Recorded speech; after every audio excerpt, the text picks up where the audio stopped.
You're listening to Ideas and Leaders podcast. I'm Elena Paventa, Executive Communication Coach and TEDx organizer. With each episode, I'll share with you communication tips and ideas from top business leaders to help you excel in your career.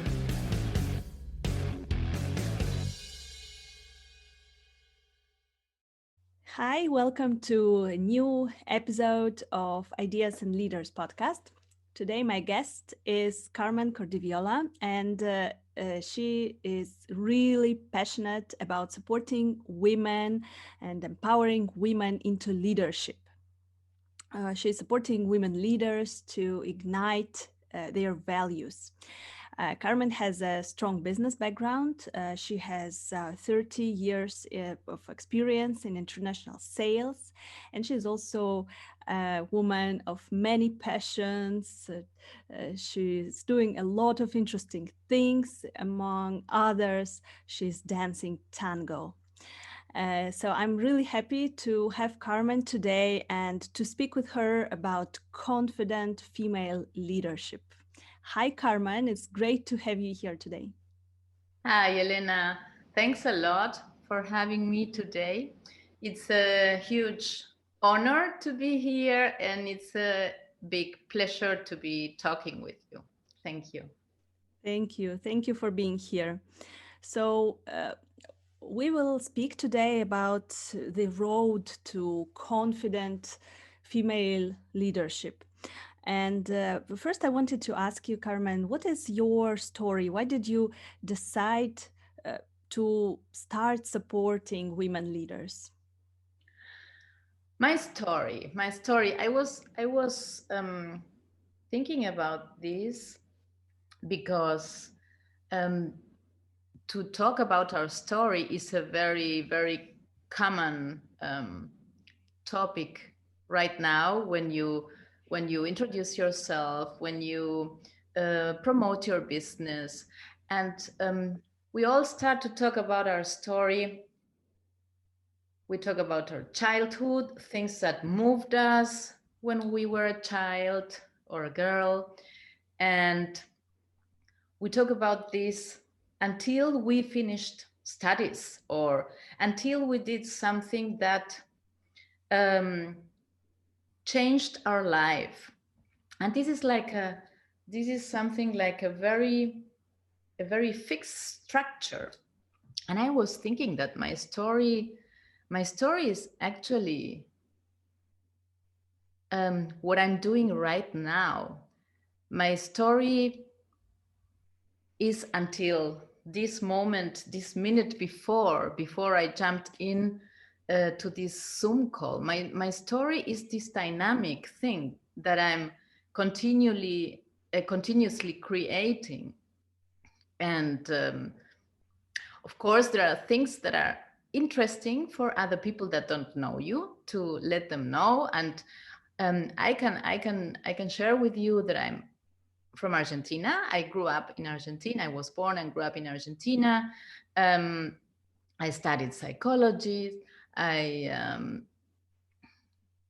used to be a very curious and quite talented person in certain things. But there was one thing that was kind of not in alignment with everything I was doing. And this thing was the fact of being a girl or a woman. I grew up on an environment and on a country and on a world that used to put on one level femininity and weakness. And I learned exactly this. And I didn't want to be weak. I didn't want to be on the losers team. I wanted to be on the team, I don't know if of the winners, but on the team of the ones that are having fun. And I learned that having fun was easier for boys or for girl or for men, and not really for girls. So I started in my childhood already trying to avoid everything, every feeling, every value that had to do with something more seen as feminine. And I was quite successful with this. I was the captain of my soccer team in Argentina. I was climbing on trees. I didn't play at all with dolls. I was collecting these little stamps of football players and climbing on the roofs of houses, whatever. For me, it was very important to make sure, okay, I'm going to be on the team that is having fun. Of course, today I know that feminine values are a totally different thing that I couldn't understand at that point. And this started when I became a mother. It's as easy as that. 20 years ago, I became the mother of my first daughter. And 18 years ago, I became the mother of my second daughter. And then it was for me really clear that I will find these feminine values that are really according to us as women, and that make us not only be proud of being women, which is a necessary first step, but also to allow our environment, our next environment first, and then the society, and then the world, to be able to profit from these strong values. And today, what I can say is that I have two young daughters, that are really proud of being a woman. So the thing, I'm on the right direction. This is the first that I can say. Yeah, this is Yes. like to put my story in a nutshell. Yes, I really love what you told about stories, that usually when we are told, in fairy tales and in stories, there is always this destination point that we marry a prince and live happily ever after, and this is the big goal. So I love your, holistic approach to life, not only some one short story of some small achievement. I really love your passion for supporting women. And I also have two daughters. And that's why having such a strong role model as you are, fighting for women empowerment is really great. And I'm also trying to support women as much as I can, also through inviting guests to my podcast, and through the things that I'm doing professionally. Um, so Carmen, you have the course for women, and you in your course you're speaking about the lioness mindset that you want women to have. How do you define this lioness mindset? What is it? How do you see it? And how can we achieve it? Yes, I could talk about this for a week, just stopping to eat something and to have a couple of hours of sleep. But I will try to put it as short as I can. Um, I came to this lioness idea Actually, it is not the lioness idea is my idea, but I came to the lion mind first. I just found a video. I will give you the exact source because I don't remember it now. But I found a video on YouTube about a meditation. And in this meditation, the Lion Mind meditation, it's called something like this. And in this meditation, there is this guy with a project, the Body Mind Project or something like this. I will tell you later. He tells a story, a short metaphor to describe our states, different states of mind. And he says that we have basically two states of mind. And the story goes, just imagine that you have a juicy bone on your hands, and there is a dog standing in front of you. So you wave with the bone, and the dog is looking at you. He's not really looking at you, he's looking at the bone all the time.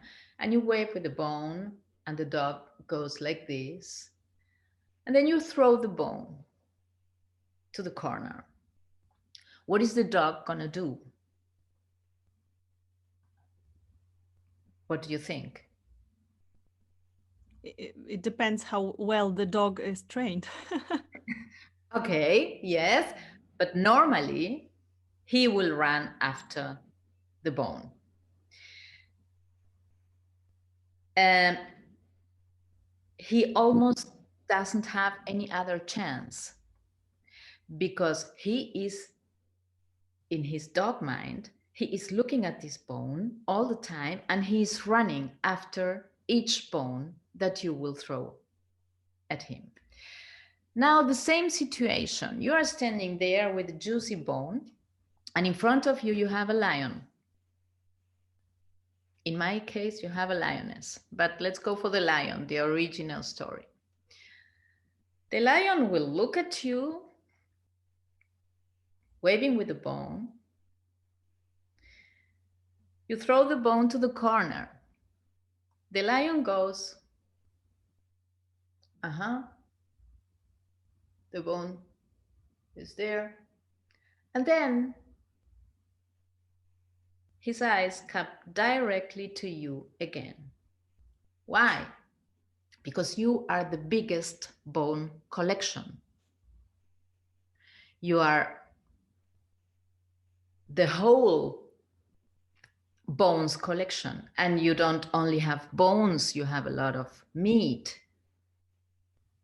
So, in leadership, we have dog mind leaders and we have lion mind leaders.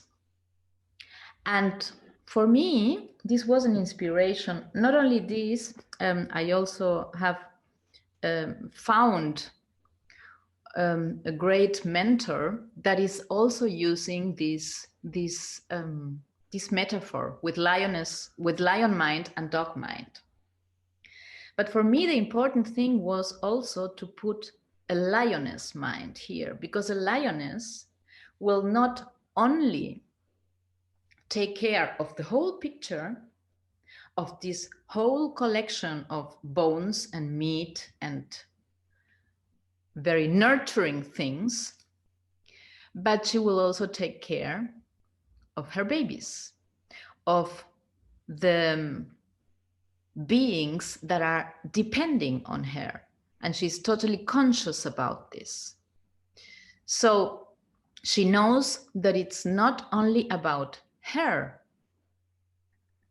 looking at the big picture, but looking at the big picture and taking care of the ones around her, because she knows that her influence is not only about herself, but about others. She has the consciousness of others all the time, also, not only, but also. So this lioness mind is the quality of the lioness mind is, first of all, being aware of bones falling everywhere, of bones being thrown everywhere. She's also being aware of dogs running after bones constantly.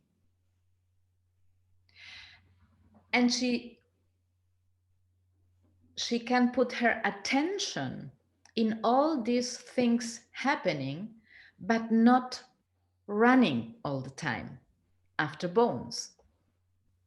This doesn't mean, again, that she doesn't see the bones. She sees the bones, but from a perspective that let her choose when she will move. This perspective has to do with the intention you put on your attention. Your attention can be everywhere. This means having the big picture, but your intention is what will let you go to some place to do something at the right moment. And this can only happen if you have the possibility to first see the big picture, also see how people are interacting in this big picture, not pretending that everyone that is on a dog mind state acts like being in a lioness mind state, because it's not possible. But having this big picture is allowing you to step one step away of the actions that are taking place there. And this gives you a much clearer picture. The lioness mind means having just one thought of distance to what is happening, which means being able to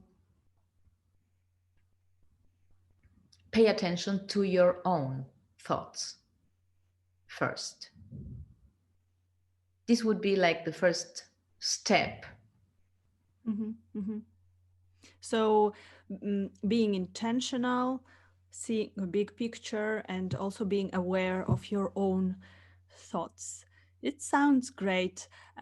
So how to achieve this state if we are not there yet, or how to understand, first of all, if we are there or not, and how to achieve this state? What should we how can we start? Well, first of all, there is a reason why we are in a dog mind. Dog mind is a beautiful metaphor to use, but dog mind is nothing else than that our one part of our brain. Our brain is an amazing construction, and is a very, very, very, very old construction. And the oldest part of our brain, which is responsible for our survival, is the part of our brain that is all the time running after each bone.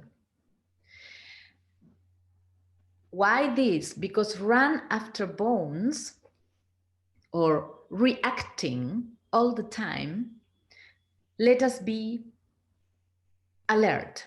Like this part of the brain is only focusing on negative things first, only looking for problems. Why? Because this is necessary to be always aware if there is some problem, we might need to run immediately. So this is what we can call the lower brain, if you want, the reptilian brain, which is always reacting, not stopping, always in alert, always looking for negative things, always looking for problems, and always trying to, on the same time, get some relief. The other part of the brain, our lioness mind, which we use like 5% of our day, and this is a very generous already percentage, is the part of our brain that is which we call our neocortex, is a part of our brain that helps us take decisions, that helps us wake up every morning when we don't want to wake up, when we would like to stay there and in bed warm, and which helps us continue some trainings and do things that are not really at the moment giving us relief, but we know that there is a certain goal to achieve, and that we need to do some steps to achieve to this goal. So this is the other part of the brain. The thing is,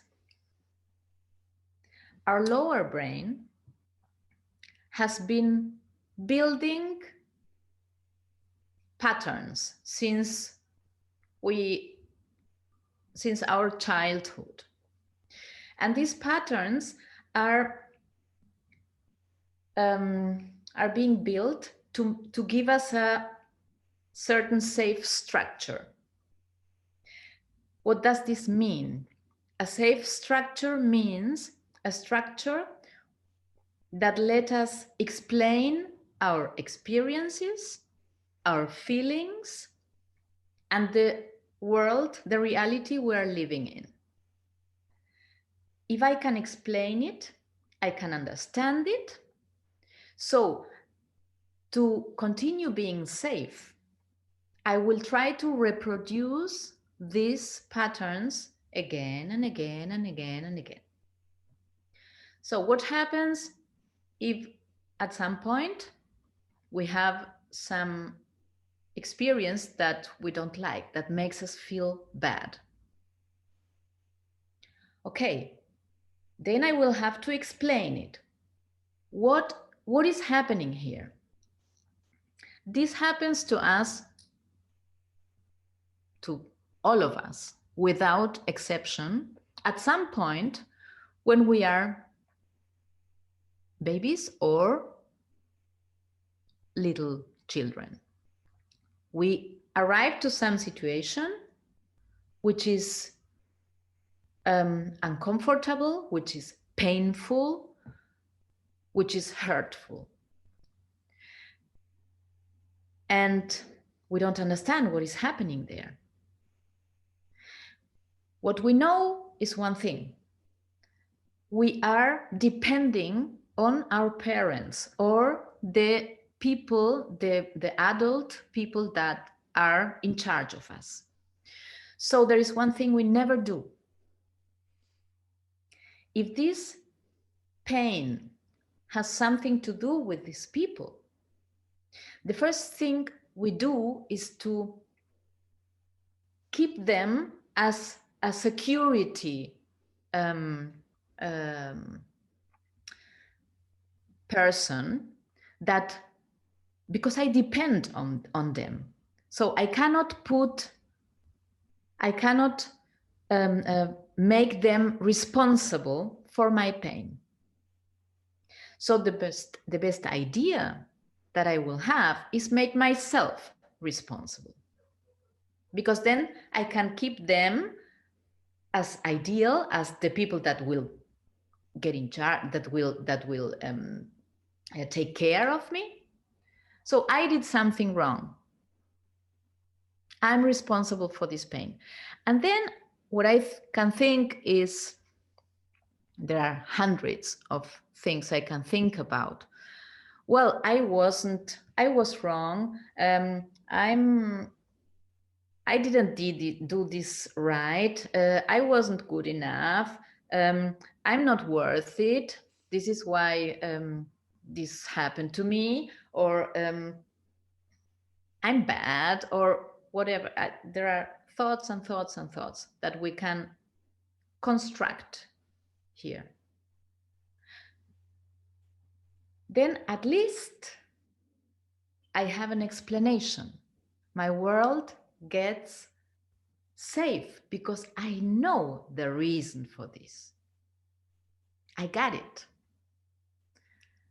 Then I continue my life, and this can happen once again in another situation. And then if it happens again, I get the same feeling, and then I say, okay, this was me again, not doing the things like I should. Okay, it hurts, but okay, I have an explanation. And then I continue reinforcing these beliefs, which will limit my life quite a lot, but will give me a sense of safety. So the first thing that we need is to go grab these limiting beliefs that are very, very deep inside us, very deep.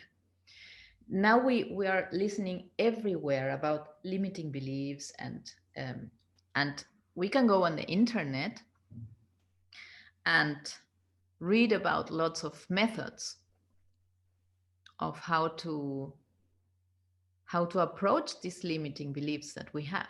But our lower brain is much, much smarter than we think.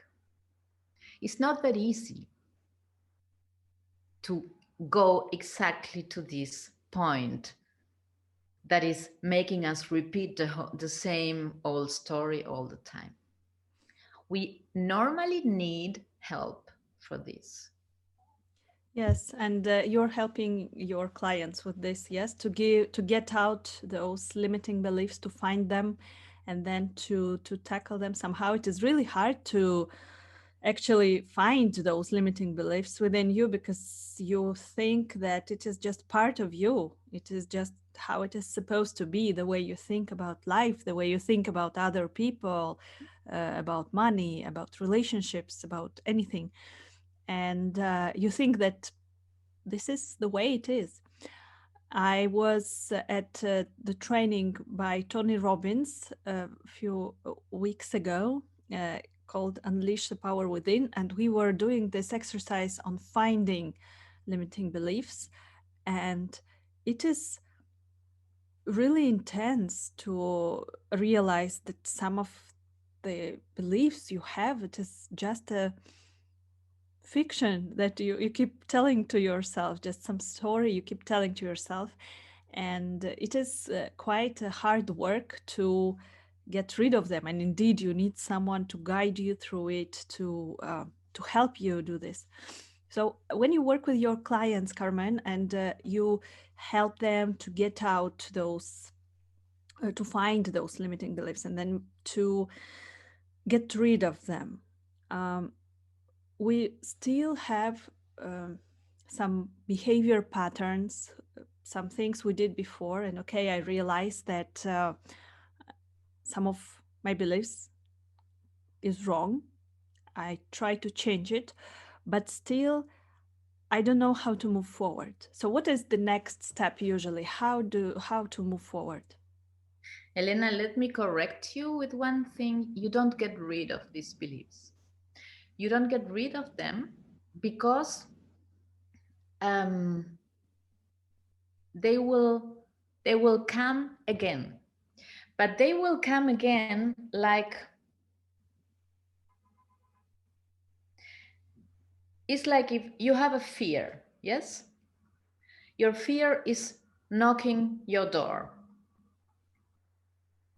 Fear is knocking at your door. You're not going to open normally because you don't want fear to come in. If you start to work with your fear or with your limiting belief, you go and open the door. You listen to it. You acknowledge it. You tell your limiting beliefs, thank you, that you have been there. I'm not going to ignore you anymore because you have helped me a lot to achieve incredible things in my life. Because to respond to these limiting beliefs, I did a lot in my life just to cover this, just not to be to avoid feeling these feelings. I did a lot of things. So this limiting belief didn't only have a, um, a price, a high price, but it also had lots of wins and lots of quality. It gave me lots of qualities. This is why it was so difficult to get rid of it. And this is also why I don't need to get rid of it. I just need to get conscious of it and to get distance to it. And I paradoxically get distance to it if I open the door, because the first thing that happens is when I open the door, this fear that I imagined as a big monster out there appears to be a little girl that was just afraid and needed a hug or recognition. Or so it wasn't a monster, it was a little girl that needed someone to open. So this reduces immensely the power of this fear. This doesn't mean that it would disappear, but this means that I will know what cookies to give her, how to hug her when she appears, how to talk to her, and how to rewire her, how to redirect her. So the next thing is to concentrate, to put my attention not only on this little girl, but also on this adult woman that I want to be. And of course, this is the next step, which is not really next. It happens on the same time. We need this linear time to understand the process, but then it's important that we know that the process is happening all together. It's not 1, 2, 3, 4, 5. It's not linear. This linearity is an illusion. We are living in this cyclic reality, and we are at the same time being the person that we are, the person that we want to be, and the person that we have been. And when we are able to integrate this and to observe this as a reality that is happening right now, then we can connect with the most powerful tool, or yes, the biggest power that we have, which is the present moment. And if we are able to, after having integrated or after having embraced our little self or weaker self, to integrate her with our powerful self, which is our wish self, the self I know I can be in this present moment, not for tomorrow, not with, okay, I need to do this, and then I will be how I want to be. No, I'm being it now. And there are some steps, and there are some techniques, and there are some meditations, and there are some things we need to understand to be able to connect with this person that I want to be. Mm-hmm. And to be Mm-hmm. able to start being it right now. Yeah, I really love this, that we need to be at the present moment, because very often now we are focusing on the future. We are very much focused on the future, and we think that, okay, if I achieve the next deadline, if I do this, if I do that, then something will happen. Yeah, I will be happy, things will change, I will become a great leader. But in fact, we need to be in alignment with ourselves right now. So this is great, Carmen. So when we are in alignment with ourselves and we step into this lioness mindset, what do you see any differences, and what are those differences between female leaders and male leaders? So when we are in this mindset, do we have to be the same as men, or do we still have some patterns, and keep do we have to keep them? Um, this is a very important question for us women mostly, because this is not all. This is not all. The mindset, when you look for leadership or for self-development, it doesn't even need to be about leadership. You can talk about developing yourself, reaching your dreams, reaching your goals, put your dream there, do your mindset work, do your training, train your brain. These are things, all things that are unbelievably important. Still, there is some thing that we are forgetting,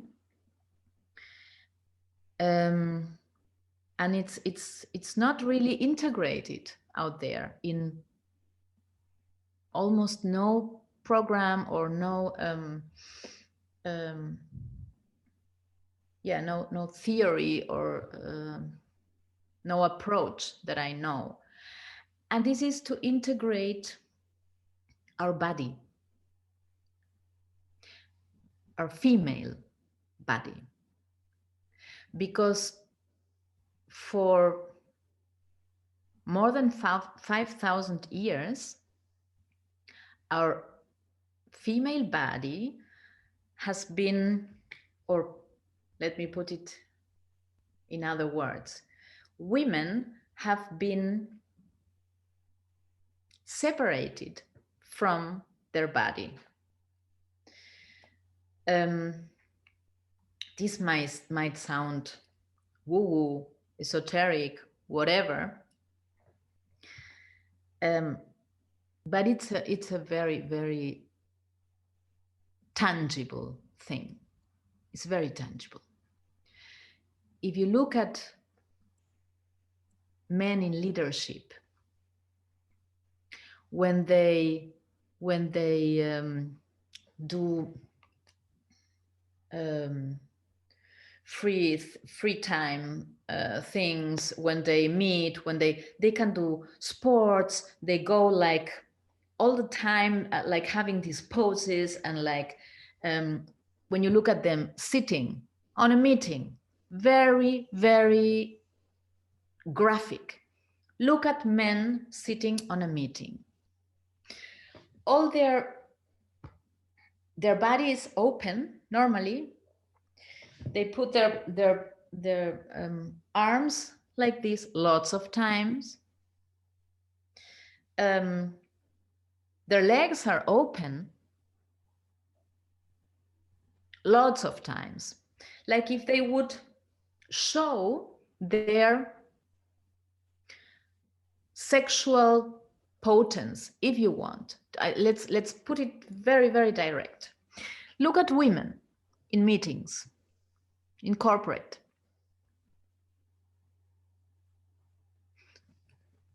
A woman like this, you will see it very, very rarely. A woman owning her space. We are like sitting ladyhaft, ladylike, crossing our legs very, very often.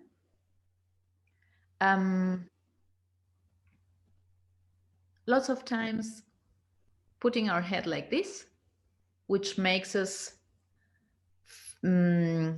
give an image of a little girl, innocence, not knowing. And this has to do with survival. Very easy. It has to do with survival. Because with the begin of patriarchy, and I'm sorry, but I have to name it once again. I always dream of the day that we don't need to use this word anymore. But with the beginning of this, which was around 5,000 or 6,000 years ago, which is, by the way, 0.25% of the history of humanity. It's not 1%, it's not 0.5%, it's 0.25% of the history of humanity. So this time is the time where patriarchy has been a structure in this world. And when it began, women were separated from the power of their body. The question here is not why. The right question is what for? And this is a question that is very important for us to start changing. Stop asking us why. Start asking us what for. For ourselves, to understand the world, to understand society. Because there is always an intention behind the things that are happening. And we have a very important connection to the nature, to the earth. We are cyclic. We are not linear. We are cyclic. We experience every single month birth, motherhood, being wise and connected and being almost mystical, and death. We experience these parts of the cycle of life every single month in our lives when we have the menstruation. But this has been and with each one of these phases that we experience, there is a lot of wisdom. In each one of these phases, there is a lot of wisdom that is inside our bodies and which we had a connection to our brain. This stopped 5,000 years ago with shame. Menstruation was put together with shame. Sexuality for women was put together with also shame, with being dirty, and growing old was put together with women not having more value. So we are all the time now living in a contradiction with our body, where we try to, instead of listening to it, we hide our menstruation, we hide our cycle. And we have every single month different qualities as women. In the first week of the cycle, our body, our hormones, this is just hormones, and we have put this hormonal system totally out with the pill, with lots of things that we are putting our body in silence. And to rediscover this is fundamental to integrate our body again. Because as women, we need to integrate. If we don't integrate our body, we will not be able to lead with authenticity. We will not be able to understand what is happening in nature, which is exactly what is happening in our bodies our whole life. And we will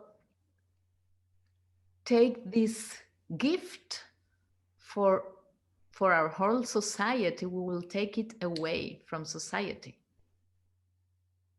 Yeah, this is amazing, Carmen, that we need to integrate not only our emotions and our past, our limiting beliefs, but our present, but also our feminine power and our body, the power of our hormones and everything what is going on.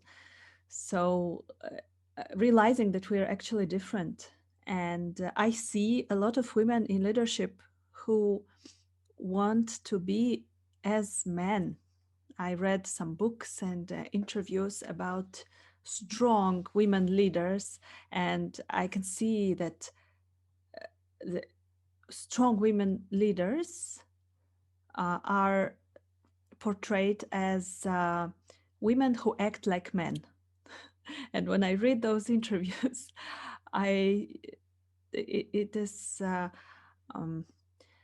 I don't see this lioness energy. I can just see that women trying to act like men. So I really love your analogy and your approach to it, that we need to learn how to be ourselves and come back to our energy, our emotions, and to bring this to our leadership. So, Carmen, what would you recommend to sum up? What would you recommend to women leaders? How to where to start? How to start finding their power, their lioness power, uh, and how to embrace this all? Well, the first thing that I would say is to start putting the attention more in, I don't know who was this. There is a guy that was talking about having two circles in life. There is the circle of concerns and the circle of influence. And that there is one thing that differentiates leaders from bosses. And real leaders are concentrating more on their circle of influence. What does this mean? That I get to own what I am doing, that I really get ownership of who I am and what can I do. And this can only be achieved if I stop running after each bone. Imitating men in leadership is running after bones, but it's totally understandable because we women had to first act like we were supposed to act now, first to survive, and second to be able to get at these circles of power. So the only way was to act like men, to be invited to be included in the club. So it's not about condemning these women or condemning us. I mean, there are lots of, I've been doing this my whole life, trying to be like men, or trying to be to get into these roles of what was accepted as a leader or as a boss or as a person of influence. And this was only um, showing and acting with masculine values. And these values, I mean, we could talk about 3 hours about values, where this comes from, which archetypes are modeling our society, and which values are masculine and which values are feminine, and why. But this is another chapter. Now for today is first, not condemning ourselves and other women for having done what was necessary for us to do to be in these positions.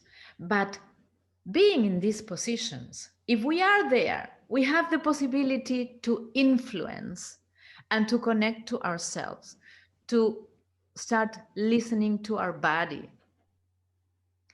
to invest in ourselves and getting rid of guilt. This is a typical thing that we women mostly have.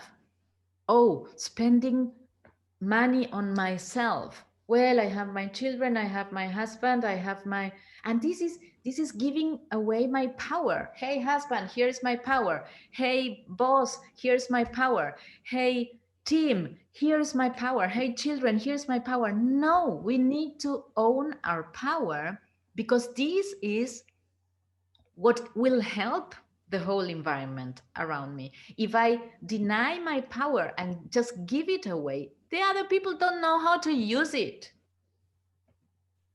They have no idea. If I have no idea of how to use it, how will they know? But it's more comfortable for us. And the thing is, take responsibility.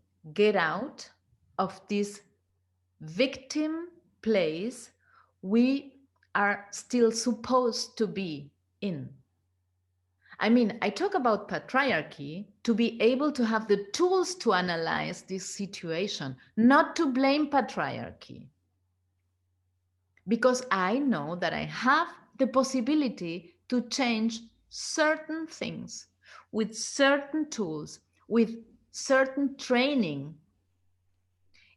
Will I change it overnight? No, of course not. But we haven't built this society overnight. The thing is that now is such a special time because lots of women are getting there, are noticing, oh wow, yeah, this was not comfortable at all. This was not true at all. So we are getting awake. And one very, very important thing is for women, get a circle of nurturing. This is for women nowadays essential. We have been taught in an individualistic society that we have to do the things on our own. No, this is bullshit. Women need to get together with women again, like it used to be. These old, wise women that were always in circles together. When they were having the menstruation, women were together. When they were having the menopause, women were together. And there was an immense wisdom arising from this for the whole society. This was the nucleus. This was the I don't know, this nucleus of the whole society, where the wisdom was being spread. And of course, the masculine power was needed to go from A to B. This linear power is also needed. The thing is, for us, that we have an advantage now. During this whole millenniums that we have been suffering this not valued or discredited feminine values, we still have them inside. And now we are discovering them again. So we have the feminine values inside and arising again. And we have the masculine values that we had to learn to survive.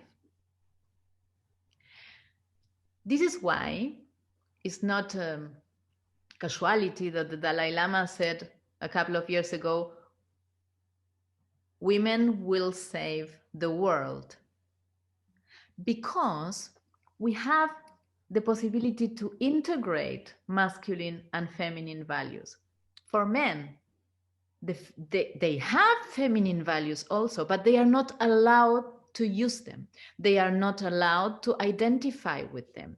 And they are really, really scared about connecting with their femininity because they are seen as weak if they start with this. I mean, there are lots of men that are starting with this, of course, but these are the exceptions, really the exceptions. So we women right now have the opportunity, the possibility to influence, and what is most important, the responsibility to take over. Yeah, it is really great time for us, and thank you so much, Carmen, for giving women back their power and empowering them, working with women leaders. So where can our listeners find you if they want to learn more or to work with you, to take part in your courses? Where can they find you? Your social media website? Yes, well, Carmen Cordiviola is my name. I have a Facebook page. You can also find me on LinkedIn and also on my website. And yes, I will put those links under our episode so that our listeners can contact you or check your upcoming projects.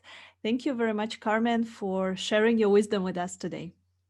Thank you, Elena. Thanks a lot. It was a big pleasure to be here. And I hope that I could make at least people curious to recover the whole feminine values that we have, all of us, and that are so needed right now everywhere. Yeah, absolutely. Thank you very much for doing this. Thank you for listening to Ideas and Leaders podcast. Did you enjoy this episode? Let me know that you listened by tagging me in your LinkedIn profile and using a hashtag Ideas and Leaders. See you in the next episode.